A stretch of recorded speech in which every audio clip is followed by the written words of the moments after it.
friends, welcome to BALA channel. இன்னைக்கு வந்து நம்ம சாஃப்ட் நெய் மைசூர் பாக் எப்படி செய்யறது அப்படின்னு தான் फ्रेंड्स பார்க்க போறோம். இன்னைக்கு வந்து நம்ம கரெக்ட்டா ஒரு 50 நெய் மைசூர் பாக் செய்ய போறோம். அதுக்கு தேவையான பொருட்கள் எவ்வளவு கரெக்ட்டான அளவுகளோட நம்ம இப்ப இந்த வீடியோல ஃபுல்லா பார்க்கலாம் फ्रेंड्स. கடலை மாவு 250 கிராம் எடுத்துக்கிட்டேன். சர்க்கரை 750 கிராம் எடுத்துக்கிட்டேன். நெய் 3/4 லிட்டர் எடுத்துக்கிட்டேன். தண்ணி 250 ml எடுத்துக்கிட்டேன் फ्रेंड्स. இது வந்து நான் டைரக்ட்டா நெய் மட்டும் தான் எடுத்துர்க்கேன். நெய்யும் எண்ணெயும் நீங்க கலந்து மிக்ஸ் பண்ணி எடுத்துக்கலாம் फ्रेंड्स. இப்போ நான் நெய் மட்டும் தான் எடுத்துர்க்கேன். இப்போ இதுல வந்து இன்னைக்கு நம்ம செய்யறது வந்து சாஃப்ட் நெய் மைசூர் பாக் फ्रेंड्स. ஆல்ரெடி நான் வந்து ஹார்ட் மைசூர் பாக் வந்து கைகளால உடைச்சி சாப்பிடுற மாதிரியான ஹார்ட் மைசூர் பாக் நான் வீடியோ போட்டுருக்கேன் फ्रेंड्स. பொதுவா வந்து நெய் மைசூர் பாக் சாஃப்ட்டான நெய் மைசூர் பாக்குக்கும் ஹார்ட் மைசூர் பாக்குக்கும் என்ன வித்தியாசம்னா நம்ம வந்து கடலை மாவு சாஃப்ட் நெய் மைசூர் பாக்ல இப்ப செஞ்ச மைசூர் பாக்குக்கு கடலை மாவு கம்மியா சேர்ப்போம், சக்கரை வந்து அதிகமாக சேர்ப்போம். அதாவது ஒரு பங்குனா 3 பங்கு சக்கரை சேர்ப்போம். இதுதான் சாஃப்ட் நெய் மைசூர் பாக்கு. அதுவே ஹார்டான மைசூர் பாக்கு கையால் உடைச்சி சாப்பிட்ற மைசூர் பாக்கு அப்படின்னா அதில் வந்து கடல மாவு வந்து 1 பங்கு சேர்த்தோம்னா சக்கரை வந்து 1.5 பங்கு சேர்ப்போம். சரி, வெயிட் ஸ்கேல் மிஷின் வச்சுக்கோங்க. அதில் வச்சு தான் நான் அளந்து பார்த்து எல்லா மெஷர்மெண்ட்டும் உங்களுக்கு சொல்லியிருக்கேன் ஃப்ரெண்ட்ஸ். இப்போ நம்ம ஃபஸ்ட்டு கடல மாவை கண்டிப்பாக நீங்கள் சலிச்சு தான் யூஸ் பண்ணணும் ஃப்ரெண்ட்ஸ்.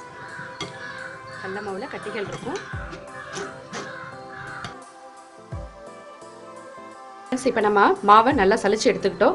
இப்போ இதில் நம்ம எடுத்து வச்சிருக்கிற இந்த 3/4 லிட்டர் நெய்யில் இந்த மாவை தோசை மாவு பதத்துக்கு நல்லா கரைச்சிக்கலாம் ஃப்ரெண்ட்ஸ். இது வந்து பிகினர்ஸ்க்காக தான் இந்த மெத்தடு. டைரெக்டாக சுகர் சிரப்பில் கூட சலிச்சே நம்ம மைசூர் பாக்கும் கிண்டலாம் ஃப்ரெண்ட்ஸ். ஈஸியான முறையில் இருக்கணுன்றதுக்காக தான் நான் இந்த மெத்தடை உங்களுக்கு நான் சொல்கிறேன். நம்ம இந்த மாதிரி நெய்யில் கரைச்சிக்கிட்டு ஊற்றும் போது கெட்டி இல்லாமல் ஈஸியாக நம்மளால் சக்கரை பாகில் மைசூர் பாக்கு கிண்ட முடியும்.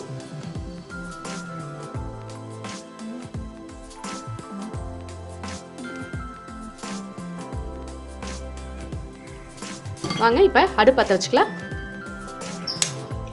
பேனில் நம்ம எடுத்து வச்சிருக்கிற சர்க்கரையை சேர்த்துக்கலாம் ஃப்ரெண்ட்ஸ்.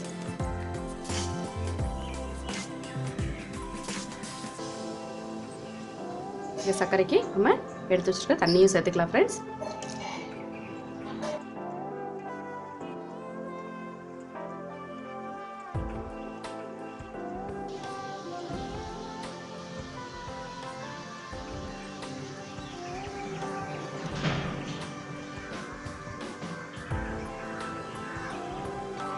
ஃப்ரெண்ட்ஸ் அவ்வளோதான், நமக்கு சக்கரை பாகு ரெடி ஆயிடுச்சு. இதை பாருங்க.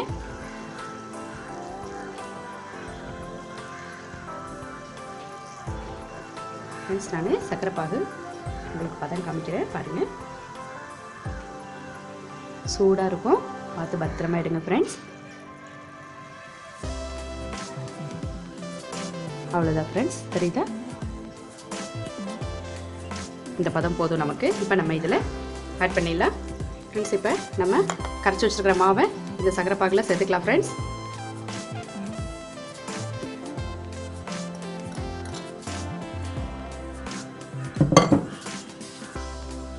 கிண்ட ஆரம்பிச்சிடுங்க. அடுப்பை குறைவான தீயில வச்சிருக்க ஃப்ரெண்ட்ஸ். எப்போதும் சக்கரை பாகில் நீங்கள் பொருட்கள் சேர்க்கும்போது அடுப்பை குறைவான தீயில வச்சிங்க. இனிமேல் நீங்கள் கையை எடுக்காமல் அடுப்பை கிண்டிக்கிட்டே இருக்கணும். நம்ம ஆல்ரெடி நெய் ஊற்றி மாவு கிளறி வச்சுருக்கிறதுனால இப்போ நமக்கு நெய் இருக்குது ஃப்ரெண்ட்ஸ். இப்போ ஊற்ற வேண்டாம். ஃபஸ்ட்டு இந்த சக்கரை பாகோடு நல்லா மிக்ஸ் பண்ணி விடுங்க, கெட்டிகள் இல்லாமல். இதுவே நீங்கள் டைரெக்டாக சலிச்சு இதில் போடலாம். சலிச்ச மாவை உதிரியாக போடும்போது கொஞ்சம் கொஞ்சமாக உதிரியாக கொஞ்சம் கொஞ்சமாக போட்டு நீங்கள் மிக்ஸ் பண்ணணும் ஃப்ரெண்ட்ஸ்.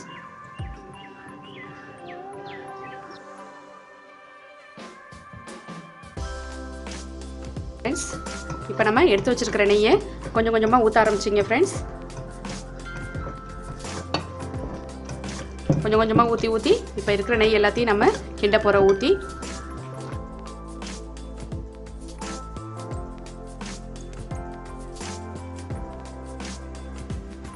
ஃப்ரெண்ட்ஸ் இருக்கிற மிச்சம் நெய் எல்லா நெய்யும் நான் சேர்க்க ஆரம்பிச்சிடுறேன்.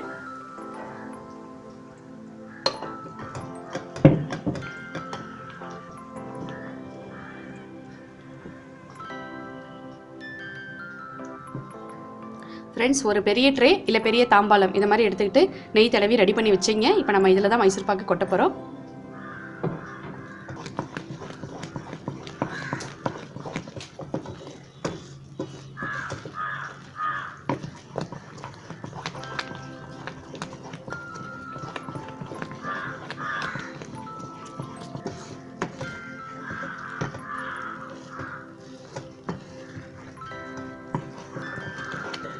நமக்கு ஓரெல்லாம் பபிள்ஸ் வர ஆரம்பிக்குது. ரெடியாக போகுது ஃப்ரெண்ட்ஸ். நல்லா வாசமும் வர ஆரம்பிக்குது. வாசனை வந்தோடனே ரெடி ஆகிடும் ஃப்ரெண்ட்ஸ்.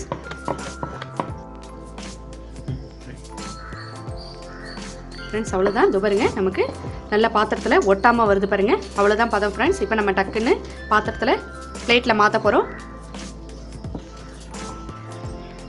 ஒட்டாமல் வருது பாருங்க ஃப்ரெண்ட்ஸ். தெரியுதா உங்களுக்கு?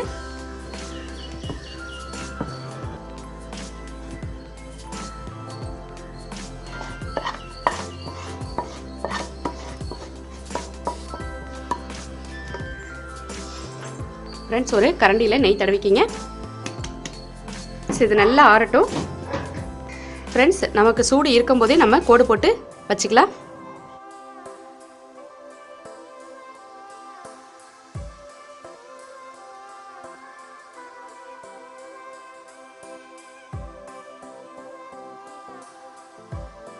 இப்போ பீஸ் போட்டுட்டோம். கொஞ்சம் ஆறட்டும். ஆறினோடனே உங்களுக்கு நான் எடுத்து காமிக்கிறேன்.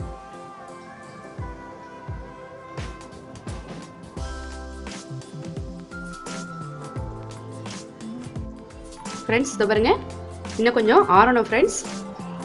மைசூர் பாக் மட்டும் எப்போதுமே ஆறுறதுக்கு கொஞ்சம் டைம் ஆகும். சாஃப்டான மைசூர் பாக்கு சூப்பராக ரெடி பண்ணிட்டோம் பாருங்கள் ஃப்ரெண்ட்ஸ். சுவையான சூப்பரான வாயில் வைத்தால் கரையும் நெய் மைசூர் பாக் ரெடி ஆயிடுச்சு ஃப்ரெண்ட்ஸ். நீங்களும் செஞ்சு ட்ரை பண்ணி பாருங்கள். ட்ரை பண்ணி பார்த்துட்டு உங்களோட கமெண்ட்ஸ் ஃபீட்பேக் சொல்லுங்கள்.